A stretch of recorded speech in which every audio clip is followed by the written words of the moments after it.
Amigos, y las elecciones generales 2021 nos dejarán un hito histórico respecto a la cantidad de congresistas mujeres que tendremos en el Legislativo Nacional, y sin lugar a dudas esta es una excelente noticia. Hoy vamos a conversar con Pilar Tello, ella es oficial de programas en Perú y responsable del área de género para Latinoamérica de IDEA Internacional. ¿Cómo está, señora Tello? Bienvenida. Muy buenos días. Gracias por la invitación. No, a usted las gracias por acompañarnos. ¿Qué significado tiene que este nuevo Congreso va a tener la cantidad de 51 mujeres representantes? Bueno, en realidad, como lo decías, es una gran noticia. Es la primera vez que en nuestro Congreso tenemos una cantidad más o menos equilibrada entre hombres y mujeres. O sea, las 51 mujeres que dices representan el 39% de parlamentarios y parlamentarias, y nunca antes esto ha sucedido en nuestro Congreso. Hay que recordar que en el Perú se aprobó la cuota de género en el 97, que consideraba que un 25% de las listas deberían ser constituidas por mujeres, y después, 3 años después, se aumentó al 30%. Y desde entonces sí hubo un incremento de mujeres en el Parlamento, pero nos hemos mantenido entre 22 y 28% en el mejor momento en mujeres elegidas. En el Parlamento anterior llegamos casi hasta el 30%, pero por los cambios que hubieron, salieron algunos congresistas, hubieron algunos fallecimientos, y llegamos a ser casi el 30% de mujeres. En esta elección, por primera vez, las mujeres elegidas son el 39%, 51 mujeres parlamentarias. Y esto realmente es un hito histórico para nosotros, hay que felicitarnos, porque cuanto más mujeres estén en política, finalmente la población está siendo representada de una manera más equitativa. O sea, la política está siendo un reflejo de lo que es la sociedad. Recordemos que en nuestra sociedad tenemos un 51, casi 51% de mujeres en ciudadanas, ¿no? Y el padrón electoral va más o menos por ahí. Por lo tanto, si las ciudadanas son casi 51%, el padrón electoral dice que más o menos el 51% de las electoras y electores son mujeres, y además en los partidos la militancia también es alrededor del 50-51%, está muy bien que la representación vaya más o menos siendo reflejada en esa proporción. Efectivamente, pero tenemos que recordar que este logro o este alcance no ha sido nada fácil. Esta ha sido la lucha de muchas mujeres que finalmente han logrado aprobar la paridad y la alternancia el año pasado al 50% para estas elecciones. Efectivamente, en realidad esos no son derechos ganados fácilmente. Como lo dices, son el resultado de luchas y un permanente trabajo a nivel de la sociedad civil, instituciones públicas. Hay muchas organizaciones de la sociedad civil que han estado tras eso y no han bajado la guardia. Y también hay que reconocer que muchas instituciones públicas, ¿no? Entre ellas el Jurado Nacional de Elecciones, en el mismo Congreso han habido parlamentarias y parlamentarios, hombres y mujeres, que han tenido esta bandera, el Ministerio de la Mujer, la Defensoría del Pueblo. Entonces, en realidad es un conjunto de instituciones, personas, tanto desde el Estado como desde la sociedad civil, que han estado empujando estos procesos. Y creo que en general lo que la gente ha estado aspirando es tener una democracia más sólida, donde hombres y mujeres estemos representados. Solo ahí podemos construir una democracia que realmente represente la ciudadanía. En el Perú y en Latinoamérica estamos en procesos de construcción de nuestras democracias, y eso necesita tener un reflejo de la ciudadanía a la que se representa. Precisamente este reflejo de la ciudadanía todavía no es exacto en el Legislativo Nacional. ¿Y por qué todavía no somos el 50% de mujeres representadas en el Congreso de la República? ¿Todavía por qué no se alcanza esta cifra? Si podría darnos algunos alcances al respecto. Claro, en realidad creo que es un paso muy importante, hay que reconocerlo, y claro, todavía queda como un camino por andar, ¿no?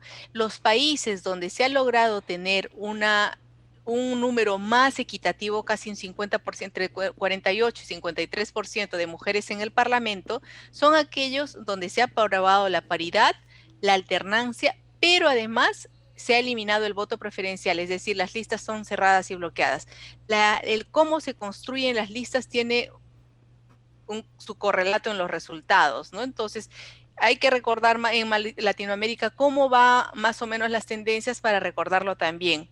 Y es importante lo que también mencionas, estas cifras son en el Congreso, pero a nivel de los poderes, los niveles subnacionales, o sea, gobiernos regionales y locales, aún tenemos grandes brechas que tendremos que ver en el mediano y corto plazo, ¿no?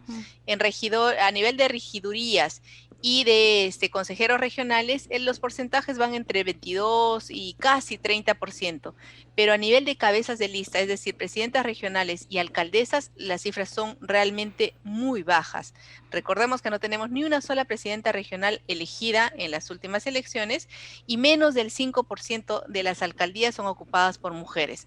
Por lo tanto, es un tema que está todavía como para ser visto, hace parte de los retos que tendremos que asumir y los siguientes pasos para fortalecer la democracia, como lo veníamos diciendo. Claro que sí. Ahora, respecto a las normas que se tendrían que aplicar para incentivar la participación política de las mujeres, este año se ha aprobado en el Congreso y también se ha promulgado ya en nuestro país la ley contra el acoso político, también que lo previene es muy importante, sin embargo, seguramente se requieren hacer otros esfuerzos para garantizar que las mujeres se animen a participar en política y finalmente alcancen estos cargos de representación y no solamente a nivel de legislativo, sino, como usted lo decía, en los 3 niveles de gobierno. Sí, efectivamente, la ley para prevenir, sancionar y erradicar la violencia contra las mujeres en política es fundamental. Y nuevamente es una lucha por la que se ha venido trabajando hace varios años y tenemos que felicitarnos nuevamente y felicitar al Congreso por la reciente aprobación el pasado 8 de marzo. Igual habrá que definir y trabajar el reglamento para su aplicación, ¿no?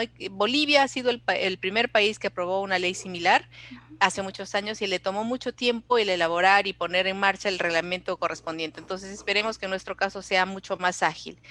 Y claro, hay muchos otros retos, ¿no? Y además no hay que recordar que no solamente es un tema normativo. Por ejemplo, hay que pensar en los partidos políticos que deberían hacer el esfuerzo de convertirse de organizaciones políticas tradicionales a organizaciones más inclusivas, donde los niveles de representación estén muy equilibrados. Si hacemos un análisis de cómo están internamente los partidos, nos vamos a dar cuenta que en el Perú y en Latinoamérica no solamente es un tema exclusivamente peruano, los partidos tienen una militancia muy similar entre hombres y mujeres, entre más o menos del 39% y 53% la militancia es femenina. Pero cuando empezamos a ver cómo se organizan los cargos de toma de decisión, es decir, secretarías de los partidos y presidencias y secretarías generales, la presencia de mujeres va disminuyendo. Y en el Perú sucede eso también. Entonces, tendríamos que avanzar a llegar en algún momento a tener dentro de los partidos un número equilibrado de hombres y mujeres muy similar, que finalmente son las organizaciones que toman la decisión, que definen quiénes van a ser candidatos, se organizan internamente. Nosotros les decimos que son una suerte de porteros de la democracia, son los que abren la cancha para que más mujeres estén tomando decisiones, estén participando de la vida política y va por ahí. Los medios de comunicación también tienen un reto importante porque finalmente la cobertura de medios tiene que ser equilibrada para hombres y mujeres. Aún en muchos casos persisten estereotipos de género contra las mujeres políticas. Aún muchos temas son preguntas en los medios son dirigidos a mujeres y otros temas para hombres, y en realidad si hablamos de política, hombres y mujeres deberían ser cuestionadas de igual manera. Entonces hay varios temas sobre los que tenemos que ir avanzando. Y finalmente a nivel de ciudadanía también es muy importante empezar a deconstruir estereotipos. Es muy importante desde los diferentes espacios empezar a combatir el machismo, que finalmente es el que tiene su correlato en efectos en la política, ¿no? La violencia contra las mujeres es un efecto directo del machismo, que es muy persistente en nuestra sociedad y ha permanecido y permanece todavía de manera muy arraigada. Hay mucho trabajo por hacer todavía en nuestro país. Vamos a aprovechar ahora para darle una mirada a Latinoamérica. ¿Qué es lo que pasa respecto a paridad y alternancia en países como Chile, Colombia y bueno, ya nos hablaba usted de Bolivia? Sí, en realidad, que en Latinoamérica somos el continente que estamos segundos a nivel del ranking mundial. El primer país que está, digamos, nos lleva a la delantera es Bolivia. Tiene 53% de mujeres en la Cámara Baja o Cámara de Diputados, que hay que realmente aplaudirles. Y hay otros países donde están avanzando y están en este proceso. Chile recientemente aprobó la paridad, aprobó una cuota de género un poco más alta de la que tenía. Es uno de los países donde la presencia de mujeres está, digamos, de medio para baja. Pero recordemos que tiene un proceso constitucional, un proceso así de elaboración de una nueva constitución. Tenían elecciones junto con nosotros el pasado 11 de abril, que se han suspendido para junio, y estas elecciones es muy importante resaltar, el proceso que seguirán en Chile es bien importante resaltar porque la Asamblea Constituyente debería estar constituida por un número equitativo o equilibrado de hombres y mujeres. Así lo han determinado sus normas. Pero además lo importante será que dentro de la misma Constitución que definan, el tema de promoción de las mujeres y promoción de los derechos de las mujeres y la equidad de género para hombres y mujeres esté presente en toda la Constitución. Es un debate que lo tienen todavía y lo llevarán a cabo en el próximo, o sea, en este y el siguiente año. Y en el caso de Colombia, igual el porcentaje de mujeres elegidas no es el de los mejores, digamos, está más o menos entre el 20 y 30%, tendrán que mejorar sus marcos normativos y vamos avanzando, pero a nivel de región hemos ido avanzando de a poquitos, o sea, hasta 1961, todos nuestros países aprobaron el derecho a sufragio, reconocieron el sufragio femenino como un derecho fundamental. Desde entonces hasta más o menos 1990, el porcentaje de mujeres tampoco se incrementó mucho.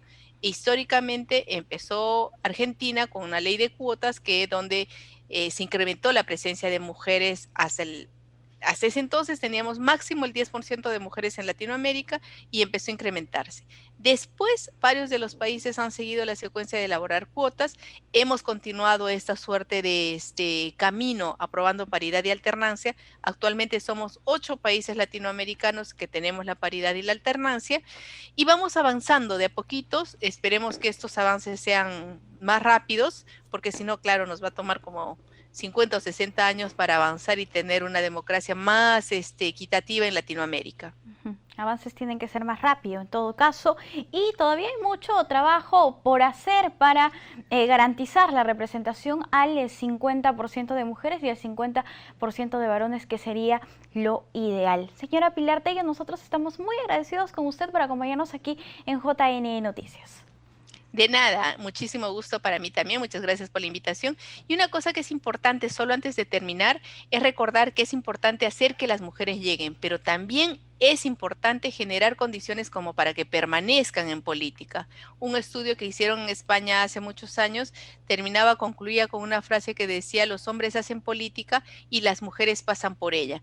Y no es porque no queramos hacer política, sino que muchas veces las condiciones son mucho más difíciles, el espacio político es muy poco amigable para las mujeres y hay que generar condiciones como para que todos y todas se sientan cómodos haciendo política, poniendo las agendas que normalmente no están en el debate político como agendas prioritarias y recordando las demandas de las diferentes poblaciones que son diferentes finalmente y muchas veces no se ponen en el debate ni la agenda política simplemente porque hay gente que no las ve. Entonces, por eso es importante que mujeres estén en política, haciendo políticas públicas y recogiendo estas demandas de más del 50% de la población. Excelente, qué importante lo que nos menciona, generar las condiciones para que las mujeres permanezcan en política y en la toma de decisiones de nuestro país. Muchísimas gracias, señora Pilar. Hasta una próxima oportunidad.